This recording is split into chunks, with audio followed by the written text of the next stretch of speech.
para o primeiro Missiologando de 2022, o primeiro Missiologando de muitos que virão. É uma série de palestras online gratuitas sobre vários temas teológicos específicos, uma conversa, e começamos nessa noite com o primeiro dessa série, que terão várias datas e vários encontros. Então, nessa noite estamos com o professor Cristiano Camilo Lopes. Eu irei fazer uma apresentação dele, mas antes eu nós gostaríamos de começar esse momento com oração. Eu queria pedir ao pastor Thomas. Pastor Thomas, o senhor pode orar por nós, orar por esse momento, agradecer ao Senhor, pedir por esse tempo de palestra, pela graça de Deus sobre esse momento. Boa noite a todos. Eu estou de molho aqui na cama, com febre, doente, mas posso orar sim. Só não vou abrir a câmera, tá bom? Querido Deus e Pai, é um privilégio. Hoje à noite temos mais uma vez um encontro para ouvir a Tua voz, Senhor. Obrigado pela disposição do pastor Cristiano. Obrigado por cada um que está entrando, Senhor, agora na sala aqui para ouvir a Tua voz, Senhor. Nós queremos realmente que essa noite seja a noite dirigida por Ti, esteja capacitando o Teu servo, esteja capacitando a Rebeca também, que vai estar conduzindo, e todos aqueles que estão entrando, Senhor, tire agora os empecilhos, para que nós possamos ter uma noite realmente abençoada e dirigida por Ti. Muito obrigado, Senhor, pela Tua graça sobre as nossas vidas, Tu tens derramado dia após dia. Em nome de Jesus. Amém. Queria agradecer também, Rebeca, por você fazer a moderação hoje e muito obrigado, pastor Cristiano, por estar conosco. É um privilégio muito, muito grande tê-lo conosco aqui nessa noite no Seminário Juvep. Amém, amém. Nessa noite estamos com o tema A Doutrina da Imitação de Cristo, é o tema do Teologando. Nós vamos refletir justamente com esse tema, mas antes gostaria de deixar algumas orientações para os irmãos que já estão conosco, que é deixar o seu microfone no mudo, desligado, tá certo? Então, para não atrapalhar em nenhum momento a palestra. Uma outra orientação é as perguntas durante a palestra. Se você tiver uma pergunta, é importante sua pergunta, então deixe no chat ou no final da palestra, assim que terminar, nós abrimos para que os irmãos façam as suas perguntas, tá certo? Então, se quiser já deixar no chat, assim que terminar, nós lemos, ou após a palestra, vai dar um tempo para os irmãos também fazerem a pergunta que tiverem, tá certo? Conforme a palestra. Também avisando, já convidando você para o próximo evento, a próxima palestra, o próximo Missiologando, que será no dia 27 de abril, daqui a 15 dias mais ou menos. Dia 27 de abril, o tema será Os Imigrantes e a Missão da Igreja, com o professor mais conhecido como Zé Roberto. É o professor José Roberto Prado. Então, já anota aí a data, para não esquecer, dia 27 de abril. E hoje à noite estamos com o pastor Cristiano Camilo Lopes, ele que é pastor da Igreja Batista Fonte de Sicar, em São Paulo, é casado com a Mariú Madureira e pai do João e do Pedro. Ele é o genro do Jonas Madureira. Ele é professor universitário e professor em seminário teológico. Possui licenciatura, mestrado, doutorado e pós-doutorado na área de letras. E na área teológica, na área de teologia, ele tem um bacharelado, mestrado e atualmente doutorando em ministério. Então, já quero convidar nesse momento o professor Cristiano Camilo Lopes para se apresentar e agora o tempo é com o senhor. Tá certo? Fique à vontade. Obrigado, obrigado, Rebeca. Pessoal, um prazer estar aqui com vocês. Eu quero cumprimentar todos com a graça e a paz de Cristo Jesus. É muito bom conhecer vocês. É uma bênção que a tecnologia nos dá, né? Da gente poder estar distante, mas pelo menos a gente pode se conhecer, né? Coisa que talvez sem a tecnologia a gente não tivesse condições.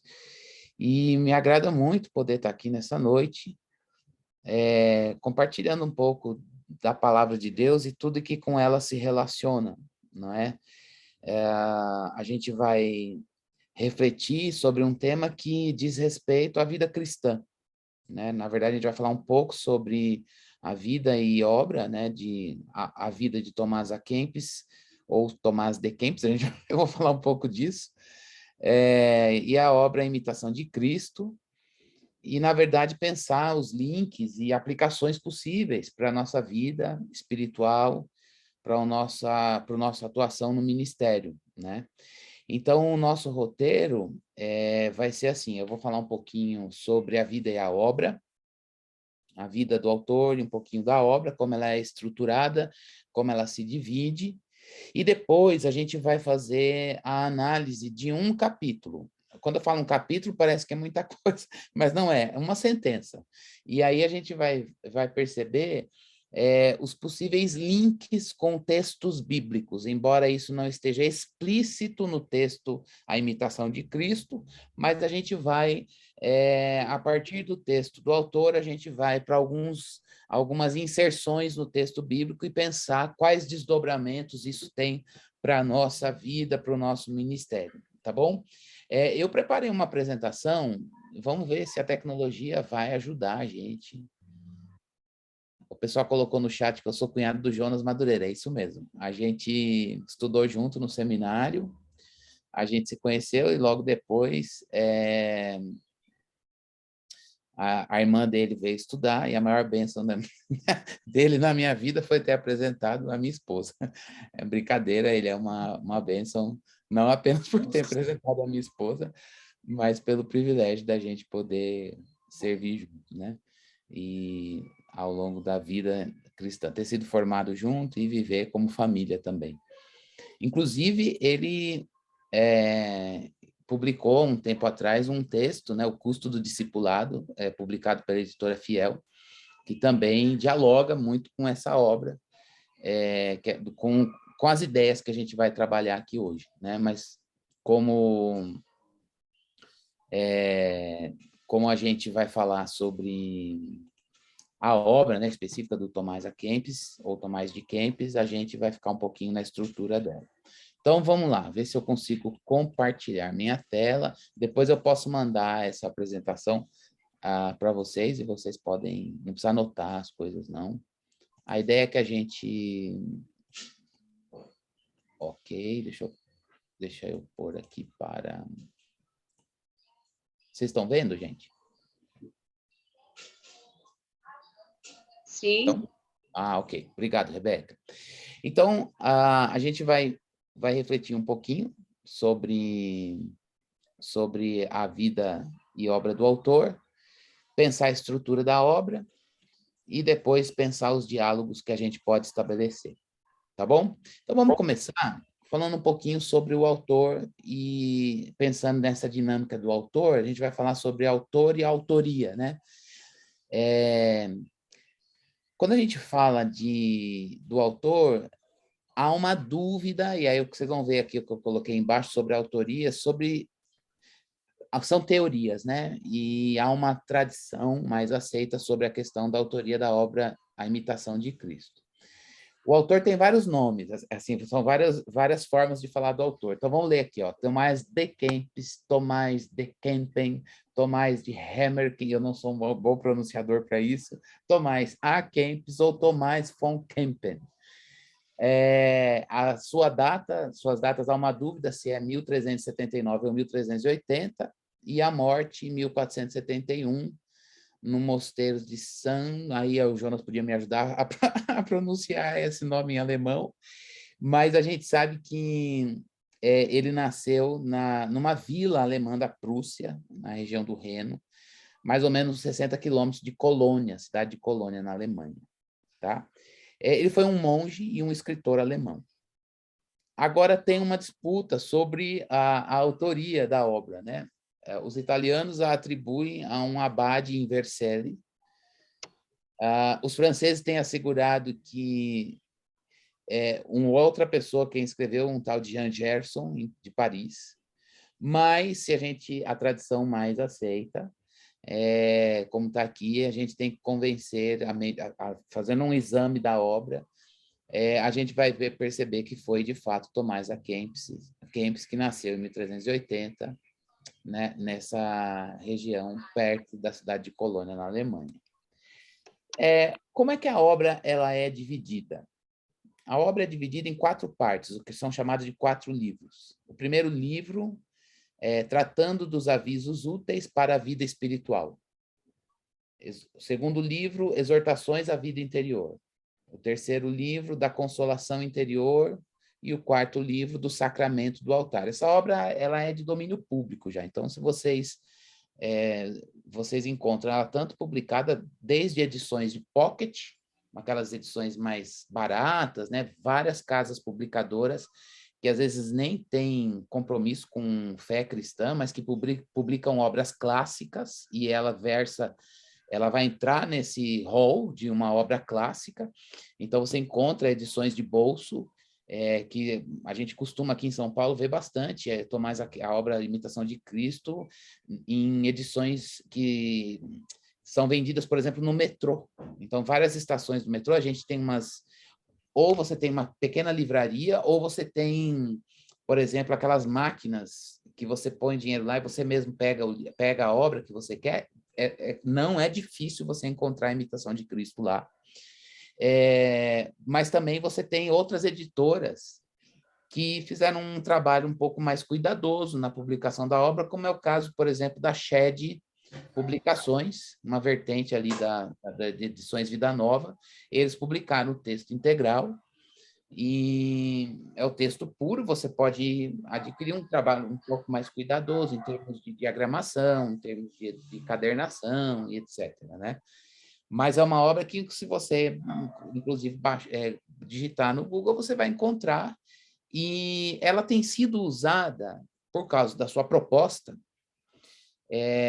ela tem sido usada muito como devocionário. Então, eu vou trazer aqui, por exemplo, alguns usos que a gente vê para a obra, tá? Então, por exemplo, você vai ver que ela é considerada, já foi citada, são citações, tá? É um grande guia para aqueles que já iniciaram, deixa eu colocar para cá, a jornada da vida cristã e estão dispostos a crescer no discipulado radical para o qual Cristo nos chamou. Veja que esse termo discipulado radical e vida cristã sempre vai aparecer nos depoimentos sobre a obra, né? O livro devocionário cristão mais lido em todo o mundo. O mais fino e primoroso documento, depois daqueles do Novo Testamento, de todos que o espírito cristão já inspirou, em um manual de espiritualidade e crescimento no discipulado radical. Importante a gente considerar que a obra é de um autor, ela tá na categoria de livros pertencentes ao catolicismo, o cristianismo católico romano.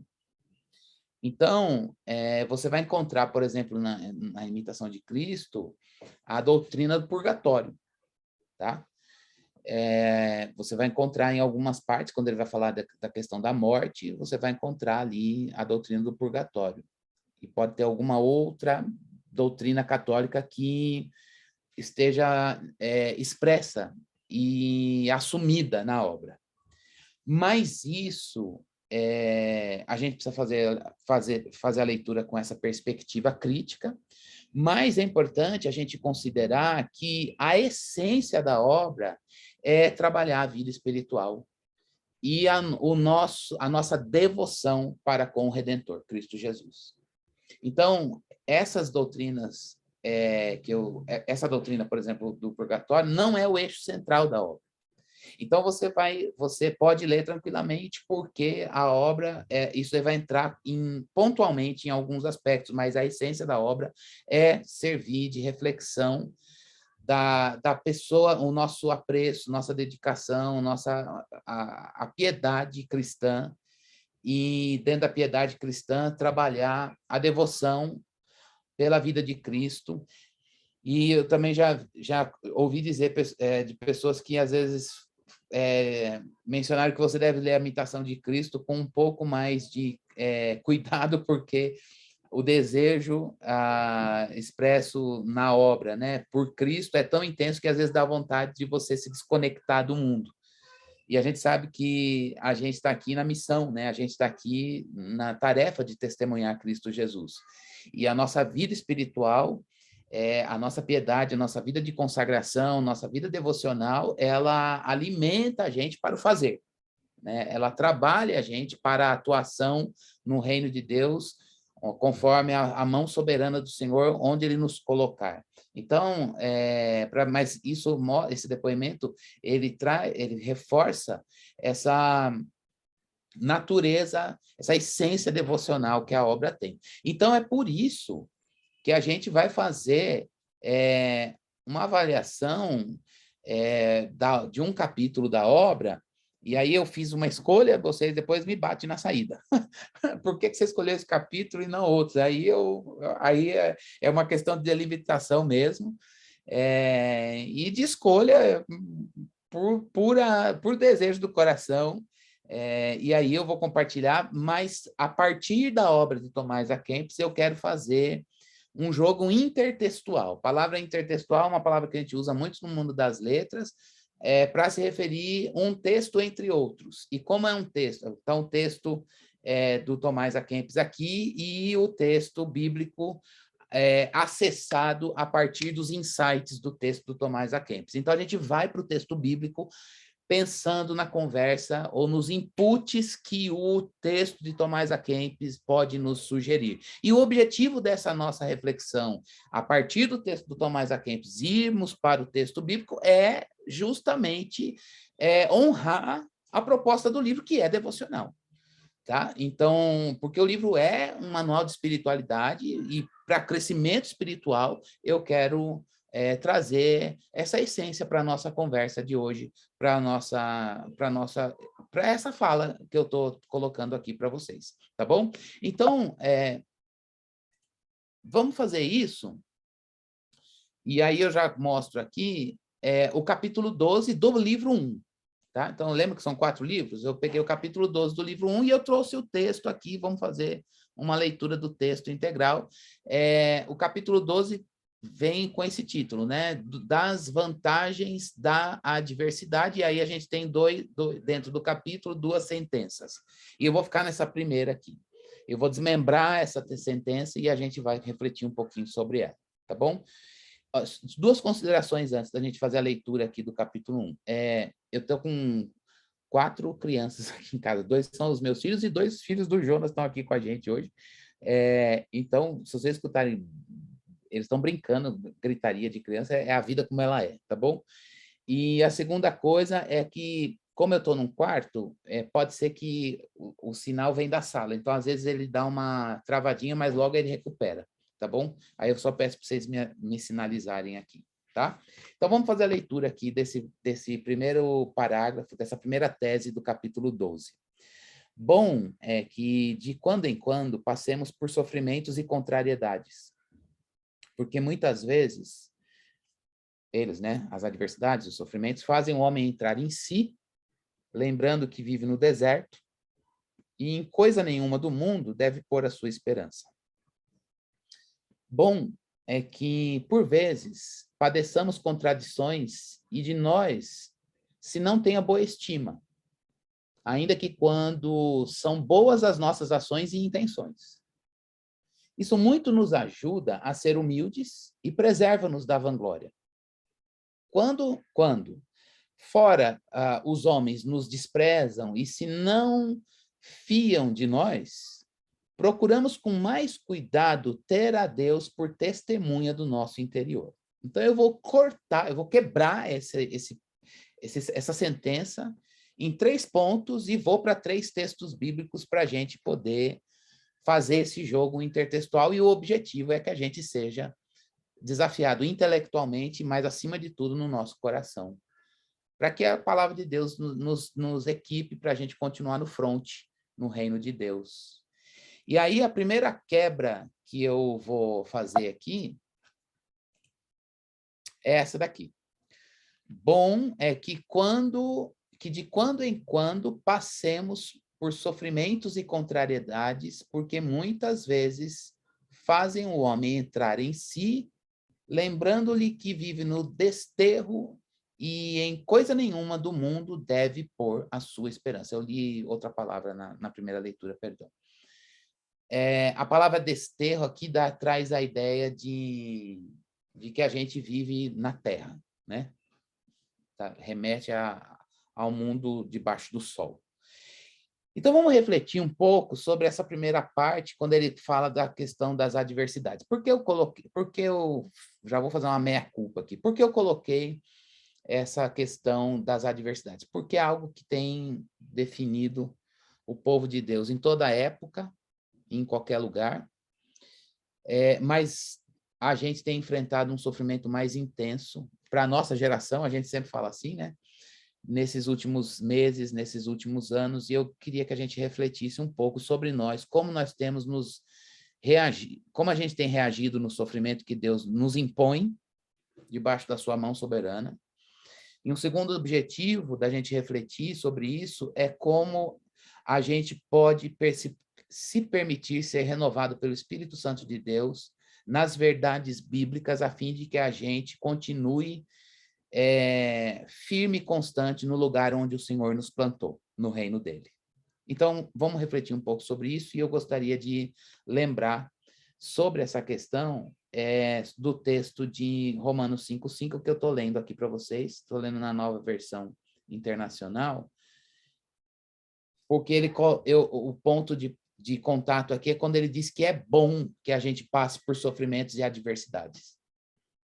Porque o sofrimento e a adversidade vai fazer o homem entrar em si mesmo, lembrar que a gente vive debaixo do sol, do lado de cá, e que em coisa nenhuma do lado de cá a gente precisa pôr a gente tem condições, não há nada aqui que sirva de elemento que seja para a nossa esperança. E aí, isso tem um diálogo direto com o texto de Romanos 5, 4 e 5, que diz, vou ler do 3 em diante, melhor do 1.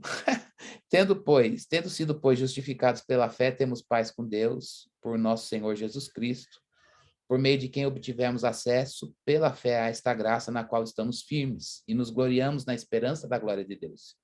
Não só isso, mas também nos gloriamos nas tribulações, porque sabemos que a tribulação produz perseverança. A perseverança é um caráter aprovado, o caráter aprovado, a esperança. E a esperança não nos decepciona, porque Deus derramou o seu amor em nossos corações por meio do Espírito Santo que ele nos concedeu. Esse texto, ele é belíssimo e ele todo cabe nessa expressão. Bom é que, de quando em quando, passemos por sofrimentos e contrariedades. Por trás, a gente tem que entender que, à luz do sofrimento na vida cristã, tem uma lógica divina.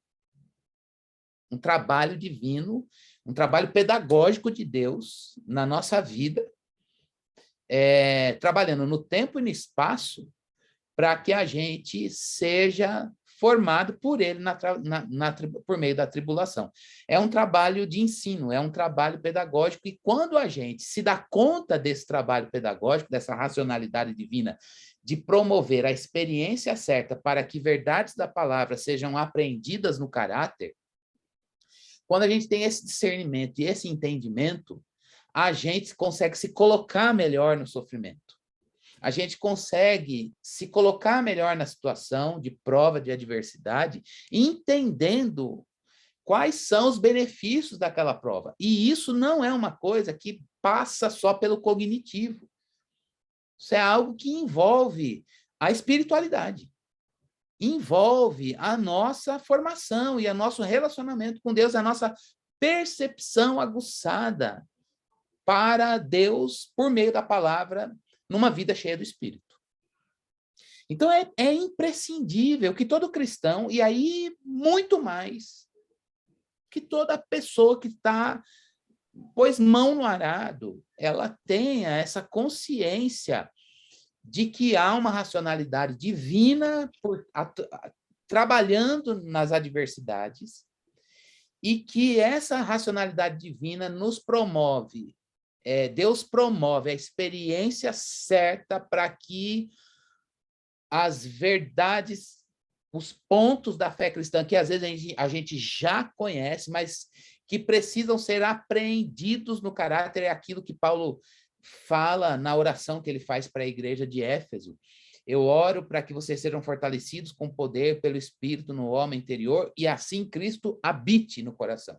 Não é que Cristo não fosse o Senhor, mas para que Cristo seja trabalhado em áreas da nossa vida, do nosso caráter, que precisam desse trabalho. E o sofrimento, ele está aí como Então, o primeiro ponto que eu quero destacar é esse trabalho pedagógico de Deus, usar o sofrimento para que verdades da palavra, da fé cristã sejam apreendidas no caráter em áreas que a gente pode chamar de áreas deficitárias. E aí a gente pode entender que Deus, ele ensina, essa expressão não é minha, Deus ensina o conceito da palavra na atitude. Quando eu falo atitude aqui, Deus promove a experiência certa para que a verdade seja apreendida. É necessário a gente se dar conta disso. É necessário, porque, como ele coloca aqui, faz o homem entrar em si, então se deparar consigo mesmo, e lembrar que vive do lado de cá da vida debaixo do sol e que não há nada aqui que tenha o poder de eternidade. Não há nada aqui que tenha o poder divino, ou o poder da presença do Senhor, ou o poder que Deus tem, acho que fica melhor construído assim, o poder que Deus tem de nos trazer a alegria da eternidade. Então, vamos pensar um pouco nessa racionalidade divina de usar o sofrimento para que verdades da palavra sejam aprendidas. Se eu tivesse face a face, numa sala de aula, eu ia ter o costume de falar assim para o pessoal. Pessoal, vocês entenderam, está todo mundo ligado, mas beleza, tecnologia, depois a gente conversa no final. Então, estamos firmes, professor. Então, beleza, fica ligadinho aí. Como é que Deus usa a tribulação, o sofrimento, preocupado com o horário, para nos forjar, né? Porque a tribulação, ela faz a gente depender de Deus, como ele está aqui, ela tira a nossa dependência das coisas, daquele que vive no desterro e nas coisas no mundo, de maneira que nenhuma coisa deste mundo nos dê esperança. Sirva por esperança, lógico que não é desprezo pelas coisas do mundo. O mundo é criado, ele é belo. Do Senhor é a terra e tudo que nela habita, diz a palavra de Deus. Mas a gente sabe que a nossa esperança é a glória final, é a glória eterna. E todas as coisas finitas, quando desconectadas do plano da grande narrativa, criação, queda, redenção e consumação, elas não têm poder de eternidade. Então, o sofrimento torna a gente dependente de Deus. O sofrimento, essa experiência de você não depender das coisas do desterro aprender a depender de Deus, muda os nossos valores. É esse o ponto da pedagogia. É esse o ponto do ensino, da formação do caráter. Não é uma experiência, é uma experiência de apreensão e de eliminação.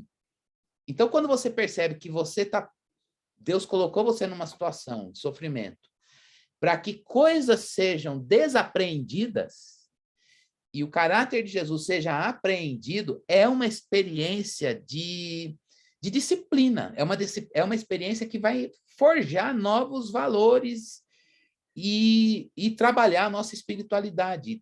fazendo a gente ter valores cristocêntricos, valores, a vida que Jesus viveu. Jesus viveu dependente do Pai em todo o tempo. E é essa vida que ele quer para nós.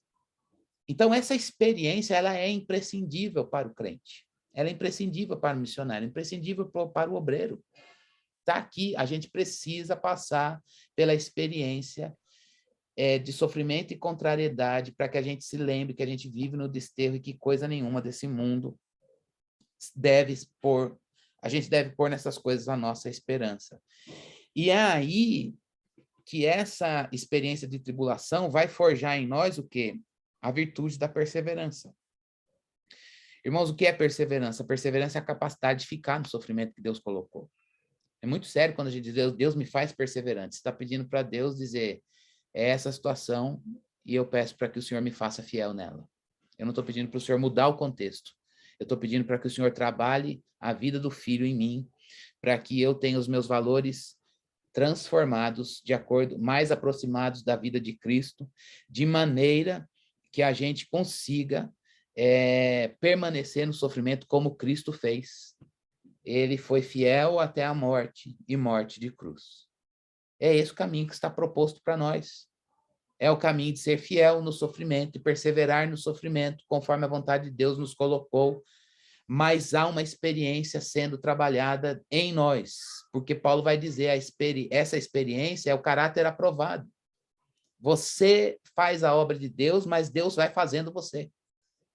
E como é que Deus vai fazendo? Você vai desaprendendo algumas coisas e aprendendo outras, do caráter e da vida de Jesus. Essa experiência é avivamento. Essa experiência é uma experiência de crescimento espiritual. Essa experiência é uma experiência de despojamento e revestimento. Despojamento da gente mesmo e revestimento de Cristo. E isso vai fazer, essa experiência de despojar e revestir-se de Cristo, nos dá a virtude da perseverança, que é eu vou permanecer no sofrimento. É a capacidade que Cristo tem de ficar no sofrimento, e aí a gente vai sendo testado e a gente vai sendo trabalhado na nossa integridade, no nosso caráter. Só crente gosta disso. Só crente diz glória a Deus numa situação dessa. Porque mas é a vida do nosso Redentor. É a vida do nosso Redentor. A esperança na tribulação. Porque a gente sabe como é que a esperança serve de alegria para a gente? Porque a gente vê a glória de Cristo. A gente sabe que Cristo já está na glória, ele já é glorificado. A palavra nos assegura isso. A glória, todas as coisas, a redenção, o último ponto dela é a consumação, e isso já está feito. Só no tempo que não manifestou, mas isso já... E a gente tem a presença do Espírito Santo em nós. Pensando em pneumatologia e escatologia paulina. A presença do Espírito Santo em nós. Paulo vai dizer em Romanos 8 que o Espírito Santo em nós, ele é a primícia da glória final. A primícia é a primeira colheita da grande colheita. A grande colheita não chegou. Mas eu já tenho os primeiros frutos em nós hoje, que é o Espírito Santo, a habitação dele, isso é muita coisa. Então, a esperança não é uma miragem, não é um oásis que você vai pegar e, pum, ele some, era mentira. A esperança é real, ela é certa. Ela é certa porque o Espírito já habita em nós. Nós não temos a grande colheita e desejamos que assim seja, até que tenhamos um corpo de glória, como é o corpo de Cristo Jesus, mas, enquanto isso não chega, nós temos a presença do Espírito Santo em nós, que traz a glória futura na proporção que Deus sabe que aguentamos na realidade presente, no contexto do sofrimento. Gente, isso é uma bênção. Isso é um privilégio. Isso é o sofrimento, a gente entende que quando a gente entende o que Deus quer forjar de Cristo na experiência, pedagogicamente e racionalmente, a inteligência divina de proporcionar para você e para mim a experiência de sofrimento, para que a verdade da palavra seja apreendida no caráter. E essa experiência não é só apreensão, mas ela é morte também, porque a gente vê Deus transformar a nossa vida. Essa experiência de avivamento é uma experiência, e a gente vai vendo o nosso caráter sendo trabalhado, a gente vai vendo mudanças e transformações na nossa vida, a nossa espiritualidade sendo fortalecida, e a gente vai ficando no sofrimento, porque por causa do benefício que ele produz em nós, que é o caminho para a glória, a experiência com a vida de Cristo, ver Cristo em você, Paulo diz isso, né? Colossenses capítulo 1, Cristo em você, Cristo em vós, em nós. A esperança da glória. É essa glória que a gente vislumbra no sofrimento. Cristo está aqui. E esse benefício no sofrimento é uma coisa que a gente diz, Deus é uma dor, mas é da cruz. É diferente da dor do pecado. A dor do pecado é uma dor de beco sem saída. A dor da cruz, ela é doce. A dor da cruz, você fala, a minha carne está gemendo, mas nada rouba de minha alegria de ver o Filho de Deus sendo gerado. Então, esse sofrimento, porque é o único caminho que nos conduz à glória, que é Cristo, a gente sai dessa experiência maduro, a gente sai dessa experiência trabalhado por Deus, a gente aprendeu a perseverança. Sem sofrimento não tem perseverança, é o que Paulo está dizendo. Não tem perseverança. Perseverança é a capacidade de ficar, mas essa perseverança, ela não é o fim em si mesma, ela trabalha em nós, ela se liga à esperança da glória final. E é por isso que a gente sempre olha para o futuro e diz, bendito Deus, eu sei para onde eu estou indo, mas eu sei que enquanto esse dia não chega a uma primeira colheita, a glória final foi um pouco mais antecipada aqui no presente. E aí, no versículo 5, Paulo diz, olha, mas calma, Deus não está só na sua inteligência proporcionando a experiência certa para que a verdade seja apreendida no caráter. Deus também, nesse contexto todo, ele diz o quê? A gente vê o que está lá no capítulo 5, na parte final.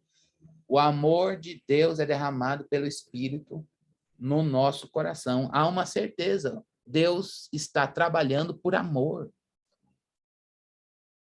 É uma coisa que a gente diz, depois que passa, né? Não sei se você consegue pensar nas experiências de prova, luta, tribulação que você enfrentou ou está enfrentando, mas depois que passa a gente diz, Deus valeu, porque os resultados de santidade e da vida de Cristo e da glória final antecipadas no presente não tem preço.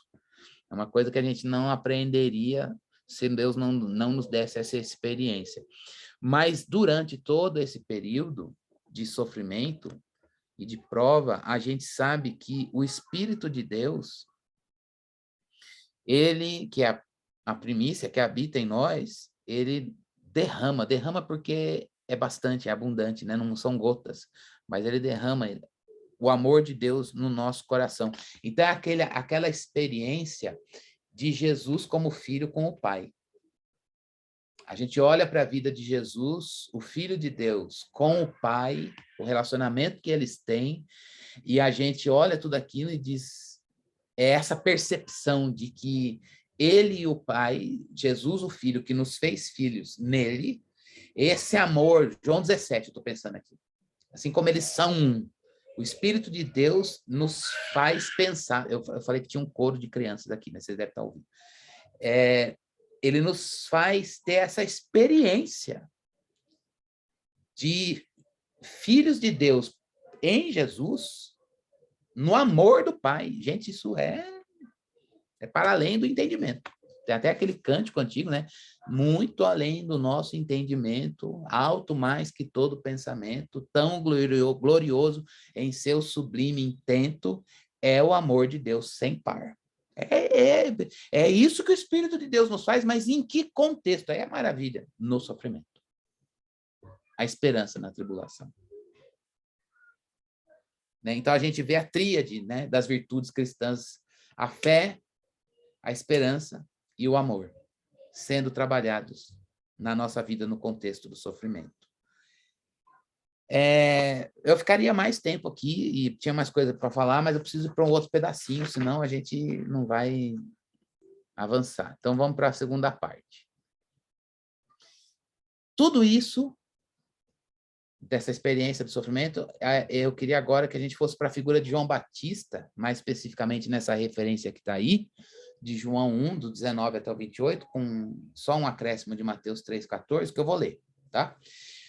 Para a gente pensar nos resultados dessa experiência. A gente sabe que essa experiência de sofrimento, à luz de Romanos, produz a perseverança, vislumbre da glória e a experiência do amor com Deus Pai na relação com o Filho. E o Espírito derramando isso no nosso coração. Mas o Tomás de Kempis coloca, ainda na sentença, que isso nos ajuda a ser humildes, então forma o resultado no caráter e preserva-nos da vanglória. Então, a humildade, se você é humilde, você está livre da vanglória. Ou, à medida que a gente vai crescendo na humildade, a gente vai perdendo soberba, né? Porque é uma virtude e um vício que não casam. Então, quanto a gente vai crescendo na humildade, a gente vai se esvaziando e eliminando soberba, né? Vanglória. Então, vamos ver esse texto de João, ele é belíssimo, isso na experiência e nas palavras de João Batista, que diz assim: esse foi o testemunho de João, quando os judeus de Jerusalém enviaram sacerdotes e levitas para lhe perguntarem quem ele era. Eu amo isso aqui, ó, gente, quem ele era, é identidade, né? Ele confessou e não negou, declarou abertamente: não sou o Cristo, novamente, identidade. E perguntaram-lhe: então, quem é você? Veja como o texto vai girando em torno de quem é você. É Elias? Ele disse: não sou. É o profeta? Ele respondeu: não. Finalmente perguntaram: quem é você? Dê-nos uma resposta para que a levemos àqueles que nos enviaram. Que diz você acerca de si próprio? Como é que você se define, né? João respondeu com palavras do profeta Isaías: eu sou a voz que clama no deserto, façam um caminho reto para o Senhor. Alguns fariseus que tinham sido enviados interrogaram-no: então por que você batiza se não é o Cristo, nem Elias, nem o profeta? Respondeu João: eu batizo com água, mas entre vocês está alguém que vocês não conhecem.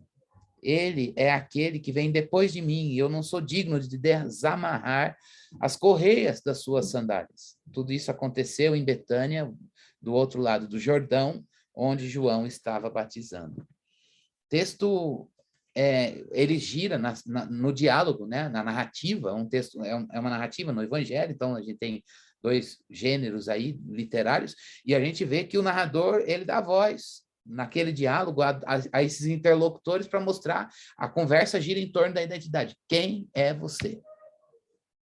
E um dos legados do sofrimento, à luz da primeira sentença que a gente viu, é que ele trabalha a nossa identidade, ele trabalha no nosso ser. Talvez a gente possa dizer: poxa, mas eu queria muito no sofrimento ser trabalhado no fazer ou no ter. Mas a gente não pode esquecer que Deus, ele trabalha no ser, o Espírito de Deus nos dá o que precisamos, nos dá, pensando em Efésios, a graça de Deus foi dada a cada um, segundo a proporção do dom de Cristo, Efésios 3:7, mas e a mão soberana do Senhor nos coloca no fazer, conforme o desejo dele, no tempo dele, e no lugar que ele nos coloca. Mas há momentos na vida, e pode ser que há um momento na vida cristã e no ministério que a gente não vai mais fazer tanto, ou mesmo ao longo da vida, Deus pode nos tirar de cena, né? Nos tirar do fronte, nos tirar e deixar a gente crescer para baixo, fazer a gente crescer para baixo. Mas, independentemente disso, o legado do sofrimento, de apreensão da verdade bíblica, naquela perspectiva de que é bom passar pelo sofrimento, que Deus nos coloca para a apreensão da verdade bíblica, para que o caráter de Cristo seja apreendido, a perseverança seja trabalhada, a glória futura seja vislumbrada diante dos nossos olhos no contexto do sofrimento, e a gente se perceba mais cheio do Espírito, que nos faz ter experiência com o Deus Pai, no amor de Deus Pai, enquanto filhos de Deus em Jesus, transforma o nosso ser, transforma o nosso ser. E o que essa transformação produz em nós é a humildade. E aí a gente vê essa humildade trabalhada na experiência, por exemplo, de João Batista, em como ele se pensa à luz do plano de Deus. Como ele se define, quais são as bases da sua identidade. As bases da identidade daquele que é humilde porque é trabalhado no sofrimento. O que tem que ficar claro para a gente é que se você passa no teste do sofrimento, não sei se essa expressão está boa, você é trabalhado na humildade. E o inverso também faz sentido aqui. Nós não somos trabalhados na humildade, na virtude cristocêntrica da humildade, porque não soubemos nos colocar no sofrimento. Há uma relação entre sofrer em Cristo, por amor a Cristo, passar pelas provas que Deus deseja que passemos, e termos um legado de humildade. E é muito triste quando a gente sabe que precisa ser mais humilde, essa virtude precisa ser trabalhada no nosso caráter por Deus, e a gente percebe que a gente pecou na trajetória do sofrimento. A gente não se colocou como deveria no sofrimento. Então, como é que João Batista ele vai desmembrando a humildade aqui, né? A primeira coisa é que ele não coloca a identidade dele no que ele faz. Ele não coloca a identidade dele no que ele faz. Então, 3 vezes, quando as pessoas falam assim, você é o Messias, ou são vários, né? Você é Elias, você é o profeta. Ele fala, porque há uma perspectiva, uma expectativa do judeu, né, nesses dias, no primeiro século, de que o Messias também seria o profeta, né? Não é, o artigo é definido aí, o profeta. E aí ele diz, eu não sou. Então, a primeira coisa que ele vai dizer, definir, quando ele usa para definir quem ele é, ele diz, olha, eu não sou o que o Messias é. Eu não sou o Cristo. Eu não faço o que ele faz. Eu não sou Jesus. Eu não estou aqui para concorrer com Jesus. É como se ele dissesse, é tudo para ele. É tudo para ele, não é nada para mim. Eu não estou fazendo para mim, as coisas não podem reverberar para mim. Tudo aponta para ele. Ele é o Messias e eu estou aqui na condição do quê? De testemunha, não de Messias.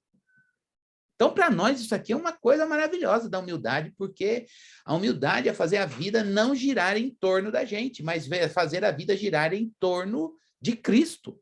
E como isso, eu já quero pensar no mundo que a gente vive, na cultura do self, né? Tudo é para nós. É o restaurante self-service. É uma cultura em que é a cultura do cliente. Né? Tudo ao gosto do cliente, o desejo do cliente. Ele que determina, a gente não pode perder o cliente, é o que ele determina, é o que ele quer, do jeito que ele quer. Então, antigamente, você ia nas redes de fast food, você tinha lá número 1, 2, 3, 4, 5. Se vira. Hoje em dia, você pode pedir aquele lanche, mas eu quero... Aí começam as telinhas, quando você vai no touch. Eu quero que você tire isso, tire aquilo, acrescente tal coisa, coloque aquele ingrediente em dobro e tudo. Então, o lanche que sai no final está totalmente desconfigurado do padrão inicial. Não estou falando que isso é ruim ou bom. Eu só estou dizendo que a nossa cultura é uma cultura de você no centro e tudo é para você. Aqui em São Paulo, a gente tem um cursinho pré-vestibular que chama Etapa. Ele já até virou tem até um sistema de ensino para a educação básica. Sistema de ensino Etapa. Não estou fazendo crítica, não. Estou dizendo que ele tem um lema, que é mais de você em você mesmo. É a maior expressão do que dependa de você, tudo é para você, de você para você. E João Batista está dizendo, não, eu não sou Cristo, eu estou aqui na condição de uma testemunha dele, e tudo na minha vida é para ele, não é nada para mim. E é importante a gente ressaltar aqui que a humildade faz a gente fazer isso, irmão, a gente saber sair de cena. E saber centralizar as coisas na nossa motivação, no nosso fazer, e até resultados. Se Deus deixar a gente perceber resultados, que nem sempre ele deixa, centralizar tudo isso em Cristo Jesus. O nosso coração enganoso não gosta disso. Nosso coração enganoso, ele sempre... às vezes ele se desvia desse chamado para a gente a gente no campo, a gente no fronte da obra de Deus, a gente se fragilizar por causa da ausência da humildade e a gente perder esse chamado de dentro para fora, a gente entender que nós não fomos chamados para ser Cristo, nós somos chamados para ser testemunha. E que a gente não abandone esse chamado. Que a gente não abandone essa identidade. Né? Mas João Batista também, nas respostas que ele vai dando, ele coloca aí, a gente percebe um perigo, um segundo perigo, que se a gente não é treinado na humildade, a gente vai cair. Que é de não querer ser... Ele está dizendo, olha, mas João, o que você faz? Eu não faço nada, eu sou só uma testemunha. Quem faz é o Messias. Então, dele não competir com Jesus, do ego dele não competir com Jesus. Dele preparar discípulos para Jesus. Trabalhar testemunhas para Jesus. Essa é a missão dele. Ele não foi chamado para ter seguidores, ele foi chamado para chamar pessoas para olhar para o Redentor. Abrir o caminho para Jesus. A nossa missão na humildade, quem é trabalhado na humildade faz isso. Eu não quero as coisas para mim. Eu não quero filhos para mim. Eu quero filhos como meus filhos são do Senhor, não são meus. Eu não quero capacitação para girar em torno de mim mesmo. Eu sei, irmãos, que com toda... É um protocolo que a gente não vai mudar. A apresentação, né, por exemplo, que a gente faz, é normal na vida acadêmica, né? A gente definir quem somos pela nossa formação e titulação, né? Mas isso não define meu caráter, e eu não posso me esconder e me apoiar nos títulos. Não deixo de estudar, nunca deixei de estudar, porque eu quero servir melhor. Mas, irmãos, é muito pobre dizer que eu sou o que eu tenho, que eu sou o que eu faço. Não, eu só quero ser o que Cristo é. É que às vezes falar isso fica piegas, né? Mas isso tem que estar como um alvo interno, bem claro para nós. Nossa identidade não pode estar no ter e fazer. Nossa identidade tem que estar lá na cruz de Cristo Jesus. E João Batista está dizendo aqui, o meu ego não vai competir com Jesus, eu não estou fazendo as coisas para mim. Eu estou preparando discípulos para seguir o outro. Nesse caso é Jesus.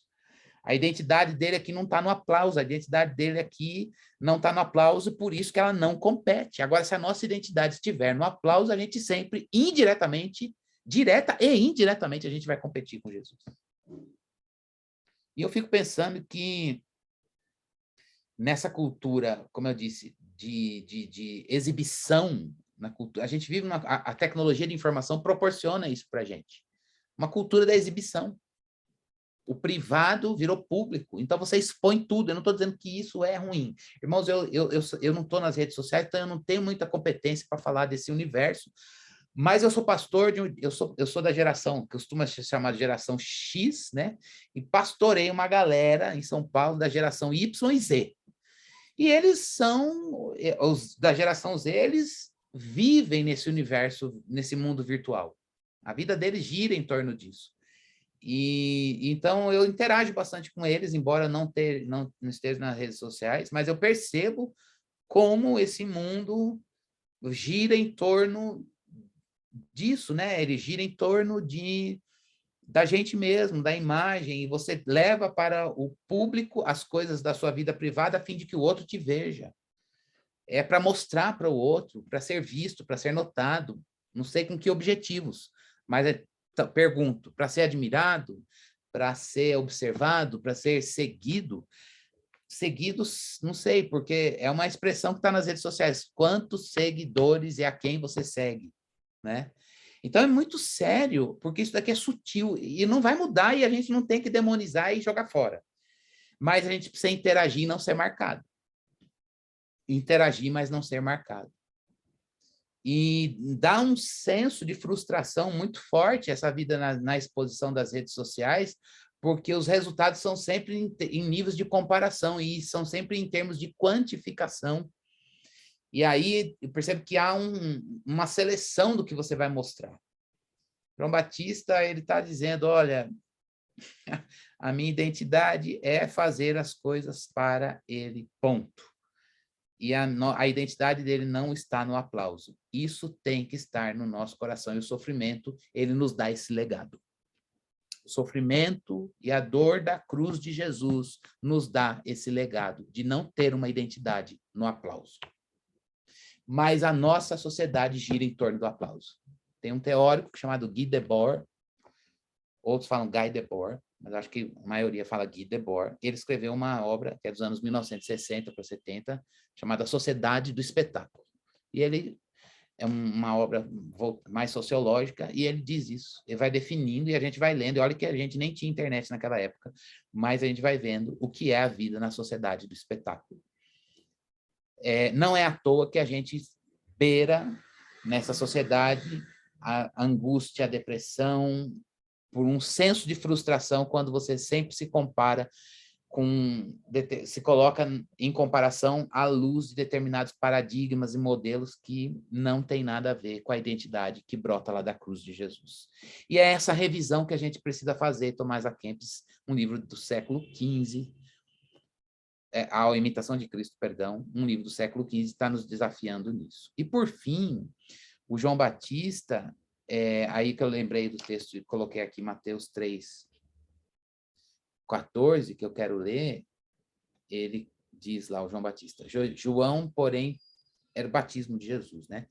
Tentou impedi-lo, dizendo, eu preciso ser batizado por ti, e tu vens a mim. Essa é a expressão dele, né? Eu preciso ser batizado pelo Senhor. Meu coração precisa de lavagem. Humildade é isso. Humildade é dizer, eu conheço a minha vida realisticamente. Eu conheço a minha realidade e o meu coração precisa ser banhado no sangue do Redentor. Eu preciso ser purificado. Ele não baixou guarda no cuidado com ele mesmo. É o que Paulo disse para Timóteo, você cuida de você e da doutrina. Cuida de você e da doutrina. Deixa só eu ver. Não tenho aqui uma frase que eu gosto muito. Eu não quero citá-la de uma maneira errônea. Acho que eu não tenho. Eu não anotei aqui. Mas era do pastor Paulo Romero. E ele disse o seguinte, que muitas vezes não é bem assim, não é literalmente isso, mas a ideia é essa, que é possível você ter uma doutrina correta, mas na sua experiência você está aliado ao maligno. Então, é muito cuidado quando a gente quer pensar biblicamente só desconectando do caráter. Não tem como a gente ter caráter sem uma doutrina correta. A gente precisa conhecer a palavra precisa penetrar a mente para cair ao coração. O problema é que hoje a gente, às vezes, quer buscar uma teologia correta, uma doutrina saudável, e isso é imprescindível, não estou dizendo que... Mas quando isso é um fim em si mesmo. E o fim não é você permitir que o Espírito de Deus escoe tudo isso para o coração. João Batista está dizendo, eu preciso ser batizado. Eu preciso de purificação. Paulo está dizendo para Timóteo, cuida de você. E o humilde é aquele que não baixa a guarda para as suas áreas de resistência. Isso é um legado do sofrimento. É demais isso, né, gente? Isso aqui é demais. É um legado do sofrimento. E quando você olha esse legado, isso aqui é para crente. Isso aqui é para quem ama Jesus. E é a tônica da imitação de Cristo. É para quem ama Jesus e quer amá-lo melhor. Quer servi-lo melhor. Quer ser mais parecido com ele. Né? E aí uma terceira parte que eu não vou desenvolver, quando eu desmembrei aqui, quando fora os homens nos desprezam e se não fiam de nós, procuram com mais cuidado ter a Deus por testemunha no nosso interior. É esse discernimento que a gente precisa ter das vozes no contexto do sofrimento, né? Vozes humanas, vozes malignas e, sobretudo, se sobrepondo à voz de Deus. Porque o maligno se apresenta no momento de sofrimento para deixar a gente vulnerável a outras coisas. E aí eu lembrei do texto de Miqueias. Um texto de Miqueias, eu vou só terminar, mas não vou... Pensei no livro todo, né, mas mais especificamente no capítulo 5, quando a gente vê que lá no versículo 1, deixa eu só ler Miqueias 5:1, que aí... só para a gente fechar, porque eu já gastei muito tempo. Quando ele fala, reúna suas tropas, cidade das tropas, porque há um cerco contra nós. O líder de Israel será ferido na face com uma vara. Reúna as tropas e se apresente diante do inimigo. Ele vai ser ferido na face, né? Então, o que a gente faz no momento do sofrimento? A gente precisa discernir as vozes. No sofrimento, a gente precisa discernir os ataques e o perigo e a ameaça que o maligno faz. E a gente, nesses ataques, perigo e ameaça, a gente se submeter a Deus. A gente vê o maligno, mas se submete a Deus. É esse movimento de ver o maligno, esse discernimento, mas se submeter a Deus no sofrimento. Então, quando está lá, ajunta as tropas. Ajunta as tropas e vai fazer o quê? Se humilha diante de Deus. É o que a gente vê Jesus. Tende em vós o mesmo sentimento que Filipenses, 2, que houve em Cristo. Ele, o que ele fez? Ele se humilhou. Ele se humilhou no momento de sofrimento. E foi obediente até a morte de cruz. Ele se colocou diante de Deus. E Satanás, querendo tirar ele daquele contexto do sofrimento, da cruz. Satanás queria o tempo todo tirar Jesus do caminho da cruz. Pode ser rei das nações, mas você só me adora, não precisa morrer na cruz por isso. E é essa a proposta dele sempre, no momento do sofrimento, de cruz, da cruz de Jesus na nossa vida. Esse é o custo do discipulado. Você querer o sofrimento da cruz de Jesus, sabendo que o legado que ela vai deixar para a gente. E Satanás, sempre nesse momento do sofrimento, vai se apresentar, vai ameaçar, vai atacar. Ele vai colocar perigos com o objetivo de que a gente perca a cruz de vista, a fim de que a gente não se coloque diante de Deus nesse contexto do sofrimento. Isso é imprescindível. É imprescindível. E aí as vozes malignas atuam. Então a gente precisa ter esse cuidado de ter a Deus por testemunha no nosso interior. Lembrando do que Jesus Cristo, como ele se comportou no sofrimento. Né? Servir a Deus, se submeter a ele, orar a Deus, cair com o rosto em terra, e não na defesa própria, e não buscar os recursos, os nossos recursos, mas saber que nós temos Deus por testemunha do nosso interior. A gente tem o testemunho do Espírito Santo na nossa consciência. Porque no contexto do sofrimento, Satanás usa a gente para outros caminhos e também para acusação. É a função dele, né? Ser acusador do povo de Deus. Tentador e acusador do povo de Deus. Então, é ter Deus como testemunha. E usa, inclusive, a humanidade, né? Às vezes ele usa os homens. E aí as vozes humanas, né? Também. E a gente precisa ter Deus como testemunha do nosso interior. Bom, desculpa essa última parte aqui, deixa eu interromper meu compartilhamento. Desculpa essa parte final eu ser um pouquinho mais rápido, mas eu queria que a gente se lembrasse disso, né? Para fazer esse arremate final aqui, a gente não perder de vista a necessidade de ter o nosso coração convertido para Deus, a experiência da gente depender de Deus, da gente ter o nosso coração trabalhado por Deus, ela é dupla. A gente enfrenta purificação interna e vitória externa, né? É contra o que está diante de nós, contra a fúria dos homens, a ira dos homens, pensando naquele hino clássico, né? Sossegai, né? Seja o encapelar do mar, a ira dos homens, o gênio do mal. Essas vitórias externas, ela tem um desdobramento interno, que é a nossa purificação interna. E tudo isso no contexto do sofrimento. A imitação de Cristo gira a obra em torno dessa lógica. Dessa lógica de você ter Cristo como benefício maior. E eu acredito que Deus quer que a gente hoje se lembre disso. Deus quer que a gente hoje... eu sei que é um momento de teologar, mas para mim teologia é conhecimento objetivo, mas que desemboca na vida. E se a gente está aqui nesse encontro para teologar, à luz de uma obra que é considerada um clássico de devoção, de devocional, que tem como ênfase tônica a formação de Cristo na nossa vida, a gente precisa trazer essa temática e regar tudo isso com oração, regar tudo isso com coração, com avaliação interna e pedir que Deus mostre o nosso coração para nós mesmos. E a gente perceber se a gente precisa, como a gente se coloca no sofrimento. Como é que está a nossa capacidade de permitir que o Espírito de Deus nos dê vislumbre da glória final e a nossa esperança seja trabalhada. E assim a gente seja treinado e tenha experiência do caráter de Cristo, de que ficou no sofrimento da morte e morte de cruz, de uma maneira obediente, mas tendo a certeza do amor de Deus, que no nosso caso é derramado pelo Espírito no nosso coração. O legado disso é uma vida de humildade, uma identidade forjada na humildade e não na vanglória. Uma identidade desaprendida da soberba. Uma identidade forjada na humildade, uma identidade que vai dizer, é para Jesus. Eu estou servindo a Deus para Jesus. Não estou fazendo para mim. Ministério não é para melhorar minha autoestima. Ministério não é para que eu seja inserido esteja numa esteira com outros. Meu ministério, na verdade, é de Cristo, é para Jesus.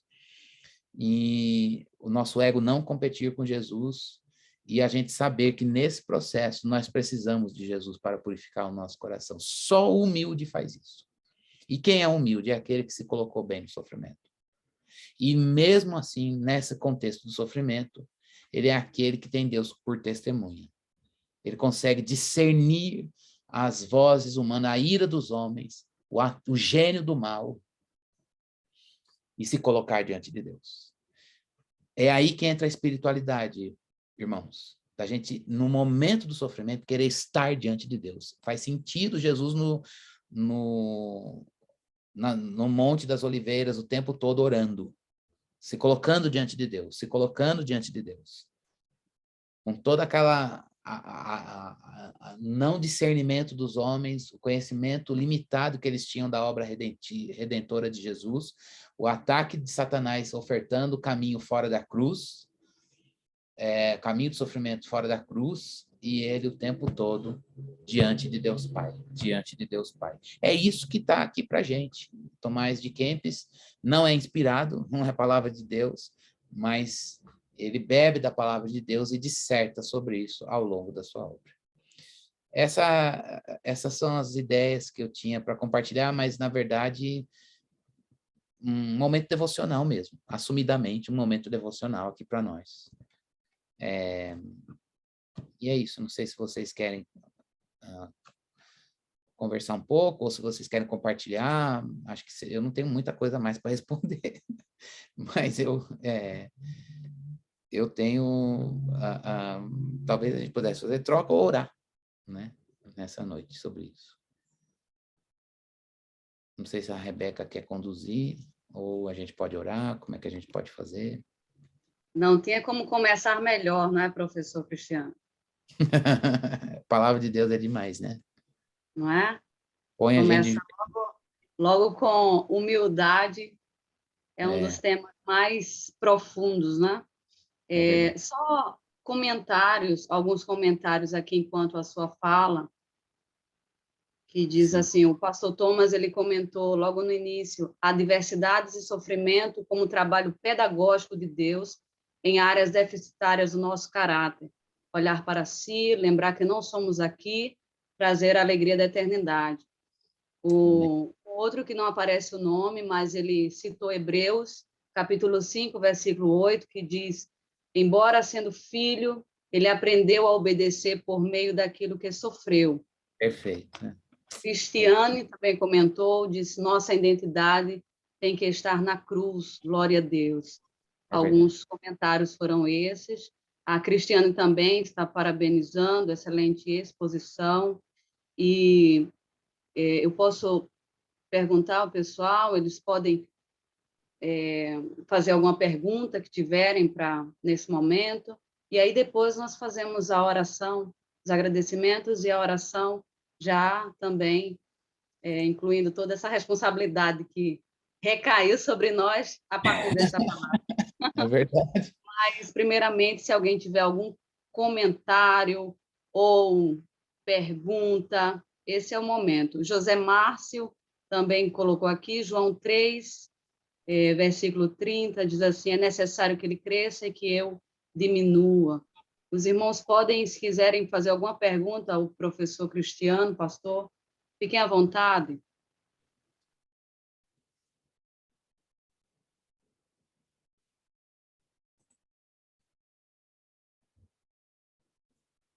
É bom quando não tem mesmo.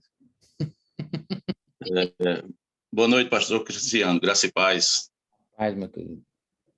Pastor, eu me chamo Gerry, sou aluno lá da JUVEP. Excelente ministração ao nosso coração, né? Eu acho que talvez esse tipo de mensagem que o senhor trouxe hoje à noite não seja tão aplaudida. É claro que não é, né? Mas é aquilo que o nosso coração necessita. Amém. E assim, eu já vou fazer a pergunta pedindo desculpa ao senhor pela pergunta, mas é algo que incomoda o meu coração. Sim. O ambiente de igreja hoje, ele não caminha na contramão da humildade.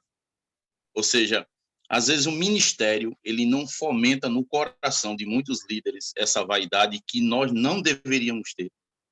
Não sei se o senhor entendeu minha pergunta. Essa segunda parte, como é que você disse, que o ministério hoje, em muitas igrejas, no geral, a igreja, vou falar do contexto brasileiro, o ministério brasileiro, ele fomenta no coração de muitos líderes essa vaidade, obviamente o que vai ser um empecilho para que a gente tenha uma vida de verdadeira humildade. Sim. Por quê? Porque, assim, o senhor falou de João Batista, né? É difícil a gente ver João Batista na igreja hoje, pastor. Eu entendo. Eu entendo, Jerry, e infelizmente, não sei em que proporção, só Deus conhece a realidade totalmente, o nosso conhecimento é limitado, né? E a gente tem que lembrar que Deus tem preservado os seus, mas a igreja precisa ficar apercebida dessa sutileza da cultura e inflamada pelo Deus desse século, né? É Satanás. Porque o maligno, ele usa os elementos da cultura para seduzir o povo de Deus. E a gente, infelizmente, cada vez mais em vários segmentos, a gente percebe essa presença, essa vida de celebridade, essa vida de...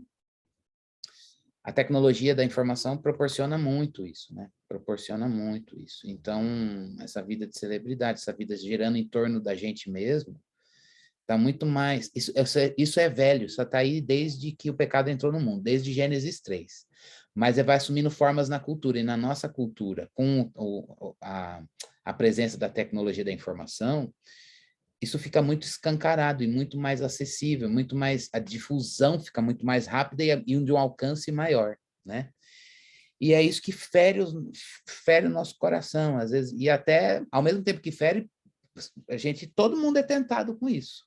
Todo mundo é tentado com isso, né? Então, a igreja precisa acordar. Você tem razão, a igreja precisa acordar, ela precisa ter cada vez mais fazer as suas atividades, programas, com a tecnologia. Nós estamos usando a tecnologia aqui, mas tudo isso girar em torno de Cristo e não da própria igreja, né? E não do próprio líder. Então, uma igreja não pode girar em torno da personalidade de alguém, a igreja também não pode girar em torno da própria marca, né? Porque a igreja hoje, cada vez mais, ela vai constituindo uma marca. Não estou dizendo que a gente não tenha que ter a identidade denominacional, isso sempre existiu e sempre vai existir, mas ela não pode girar em torno da sua própria marca, né? Ela não é uma empresa que se configurou num mercado, olha os termos, né? Ela tem que girar em torno de Cristo e da obra de Deus, de ser testemunha neste mundo. Então, ela precisa de programas e projetos? Claro que sim, mas tudo isso a serviço da missão de Deus de alcançar quem Ele quer alcançar e de edificar o corpo de Cristo por meio do serviço com os dons que o Espírito de Deus confere à igreja. Se a gente vivesse com isso diante de nós, a gente estaria um pouco mais santificado para o serviço, né? E estando pronto para responder à razão da nossa esperança. Lembre, santificar Cristo como Senhor no coração e esteja pronto para responder à razão da nossa esperança. O que faz a gente estar pronto para responder à razão da nossa esperança é ter Cristo santificado como Senhor no coração. É Ele no trono e a gente como servo, rendido aos pés dele. Obrigado, Jerry. A Cristiane me perguntou sobre a análise do discurso, né? Eu estudei isso ao longo da vida no mundo das letras, mas eu não trabalho com análise do discurso, eu trabalho com análise literária. Academicamente falando, com análise literária. Análise do discurso eu conheço, mas não foi para onde eu afunilei os meus estudos, não. Tá bom, Cristiano? Creio que a gente pode orar. Queria aproveitar esse momento, né, de exposição da nossa vida. Ah, legal, Cristiane, você é formado em letras. Que legal. Entendi a pergunta. Oi, pastor Tomás. Thomas ou Tomás? Eu erro, às vezes, a sílaba. Thomas, pastor Thomas. Muito obrigado, pastor Cristiano. Falou muito ao nosso coração. Talvez se o irmão pudesse dar uma palavra final. Nós temos diversos missionários de campo aqui. Temos missionários que estão plantando igrejas entre tribos indígenas aqui no Nordeste, estão assistindo, outros plantando igrejas no sertão. Temos vários alunos que estão se preparando para o ministério, tanto aqui no Brasil como transcultural, que estão assistindo. Talvez, assim, uma palavra final para essa turma antes da oração. Amém. Amém. Antes da gente orar, eu queria que a gente pensasse aquilo que permeou a nossa, não conversa, né, mas a nossa fala, de que a gente não se esquecer de que Deus nos usa, mas nós também somos a obra dele. Eu não estou falando isso numa perspectiva egocêntrica, egoísta, mas eu estou dizendo isso naqueles momentos em que bate o cansaço e a exaustão, em que bate as demandas do fronte com que você se depara no ministério, com que eu me deparo no ministério. E nesses momentos a gente se lembrar de que o oleiro está trabalhando em nós. Uma vez eu ouvi alguém dizer isso para mim, né? Eu não sei se eu quero que a gente entenda isso com santidade, né? Não literalmente o texto, mas diz assim, a maior obra de Deus é você, né? Não é a maior obra de Deus, mas nós também somos obra dele.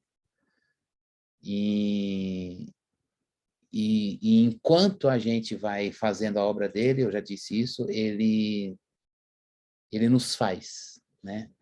Então, há um trabalho, por mais que Deus esteja nos dando condições de projetar, de executar e de talvez já ver, ou não sei, se ele vai permitir que a gente veja os resultados. Se você está na fase do projeto, se você está no preparo do projeto, tem o preparo, tem a elaboração do projeto, tem a aplicação, a execução do projeto e, às vezes, até os desdobramentos do projeto.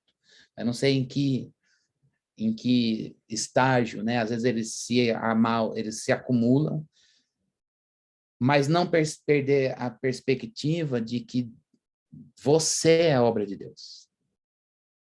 E como obra de Deus, a gente precisa se permitir ser cuidado por ele, se ver necessitado dele, e a gente não pode abrir mão de cuidar da gente mesmo. E é aí que entra a espiritualidade. Não é buscar para pregar, buscar para evangelizar, buscar para a atividade que a gente tem que desempenhar, porque a gente precisa estar bem, cheio de Deus, lógico, mas buscar a Deus para a gente mesmo, porque nós sabemos que nós somos necessitados e a gente precisa priorizar Deus na nossa vida a fim de que a gente persevere onde Ele nos colocou. Não peça a Deus que tire você desse contexto se Ele não quiser. E nem tampouco que mude o sofrimento se ele ainda não acabou. Mas que Deus trabalhe em você. Que Deus trabalhe em você. Só queria terminar colocando um testemunho, né? Eu estudei no seminário em 1995 até 1998. Foi novinho para o seminário. E quando você se forma, aí você já quer assumir o campo e Deus me deixou na geladeira. Eu morava numa cidade da Grande São Paulo, tinha uma carinha de interior, mas é considerado Grande São Paulo. E Deus me trouxe, tirou de lá, quando eu me formei, me trouxe para São Paulo. E São Paulo, você tropeça com missionário, né? Você não precisa, você é desnecessário, assim, sabe? Embora seja um campo vastíssimo, mas tem uma concentração de muita coisa. E eu falei, meu Deus, por que o senhor tanto lugar necessitado e eu aqui? Mas amém. E aí, quando Deus me colocou no ministério para assumir a igreja na cidade de São Paulo, isso já tinha se passado 16 anos da minha formatura.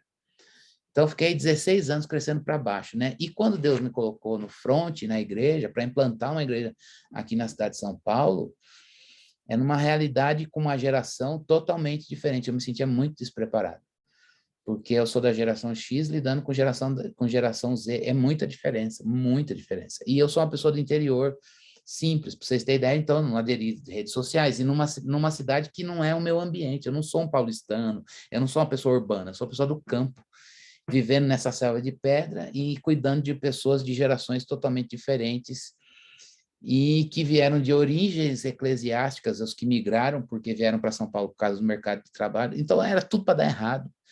E já se passaram, estou indo para 10 anos nessa implantação da igreja, e agora as coisas começam a fazer sentido, de que eu percebi que nesse período todo eu esperei momentos de exaustão, mas em vários momentos eu falei assim, eu não aguento mais, eu quero que o Senhor me tire, mas o que de fato me fez permanecer até hoje é perceber que Deus está fazendo a obra em mim. Essa sensação de descanso, parece que eu estava na praia olhando para, sei lá, um mar de João Pessoa que eu não conheço, vocês devem conhecer melhor que eu, mas dizem que é uma bela visão.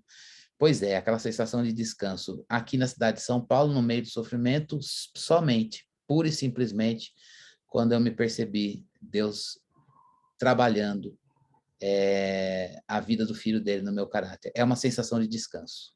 É o Shabat, sabe? Deus é o nosso descanso. E eu queria dizer isso para você. Deus é o seu descanso. Seu descanso não está em um lugar. Seu descanso não está na ausência do sofrimento. Seu descanso é o Senhor. Deus é o nosso Shabat. Jesus é o nosso descanso. Mesmo que você esteja no fogo, no fogo do fronte, lembre-se disso. O teu descanso é o Senhor. E Ele nunca deixou de trabalhar em você. Que Deus nos abençoe. Vamos orar para que a gente fique no lugar que Deus nos plantou. Mas a gente, no momento de exaustão, eu não estou dizendo que você não deva buscar terapias, que você não deva pensar suas atividades, que você não deva olhar você com uma perspectiva holística, né, integral, olhando suas emoções, olhando seu cuidado físico. Eu não estou sendo ignorante. Mas eu sei que essas coisas, na obra de Deus, no ministério, sem se ver como obra de Deus, entender o que Deus está trabalhando em você e Ele ser seu descanso, não vão garantir. Não vão garantir. Então, que Deus nos dê cada vez mais essa experiência de a gente ter nele o nosso descanso. Tá bom? Vamos orar. Muito obrigado, Senhor Deus. Muito obrigado pela vida do nosso Redentor. Ele não é um exemplo para nós somente. É a nossa vida. É a vida que desejamos. É a vida que queremos. Ele é o descanso para as nossas almas. É o convite que ele fez. Tomai sobre vós o meu jugo e aprendei de mim, porque eu sou manso e humilde de coração, e em mim encontrareis descanso para a alma. Deus, nosso coração, grita por esse descanso da alma, na humildade, na apreensão da vida, a apreensão da vida do nosso Mestre, do nosso Redentor, do nosso Salvador, Jesus Cristo. Queremos aprender dele, aprender dele. Deus, bendito o sofrimento da cruz. É uma experiência de morte, é uma experiência dura, de dor, mas é doce, porque a apreensão da vida de Jesus é descanso para as nossas almas. É descanso para as nossas almas. O nosso coração, ele é inquieto com as coisas desta vida se ele não for humilde. E isso gera em nós desespero, ansiedade, busca pelos resultados, querer impressionar os homens, trazer os resultados, Senhor Deus, às vezes com a busca da aprovação humana. Senhor, mas nós sabemos que a tua obra precisa de ti e nós somos servos naquilo que é teu, mas a tua obra não precisa de nós, ela precisa de ti. E o Senhor é o nosso descanso, nós é que precisamos de ti, como disse o Batista. Eu é que preciso ser batizado por ti. Olha para os teus filhos, Senhor, olha para nós. Nós amamos o Senhor. E é por amar o Senhor que nos disponibilizamos para participar de uma obra, não porque somos úteis, não porque a tua obra precisa de nós, mas é um privilégio, Senhor Deus, dizer sim para ti. Eis-nos aqui. Mas nós queremos, Senhor Deus, chegar ao final, ver o nosso exterior desgastado, mas o nosso interior renovado. Olha para o nosso interior, Senhor. Olha para o nosso interior. O que é que o Senhor vê dentro de nós, Deus? O que é que o Senhor vê dentro do interior dos meus irmãos? O que está dentro do meu coração, Senhor? Eu não sei ver se o Senhor não me mostrar. Meus irmãos não conseguem ver se o Senhor não mostrar. Mas quando o Senhor mostra, o Senhor já mostra a brasa viva tirada do altar. E o Senhor é aquele, como fez com o profeta, e perdoa o pecado e tira a iniquidade. Deus transforma-nos. Isso é descanso para as nossas almas. O Senhor é o nosso descanso. Nos livra, Senhor Deus, de nos vermos nas mãos dos homens. Nos livra, Senhor Deus, de nos vermos controlados pelos homens, muito pelo contrário, que a gente confie e veja a tua mão soberana nos conduzindo, Senhor. Pastoreia o coração dos teus filhos, Deus. Sustenta os teus filhos. Fortalece-os no Senhor e na força do seu poder, para que eles possam resistir no dia mau e, havendo feito tudo, ficar firmes. É a tua palavra em Efésios 6:10, Senhor. Por favor, fortalece-nos no Senhor e na força do seu poder, porque nós queremos e precisamos resistir no dia mau e, havendo feito tudo, ficarmos firmes. Tu és o nosso descanso, Deus. Não há dinheiro, não há posição humana, não há resultado do trabalho que seja descanso para as nossas almas. O descanso para as nossas almas é aprender a vida de Jesus.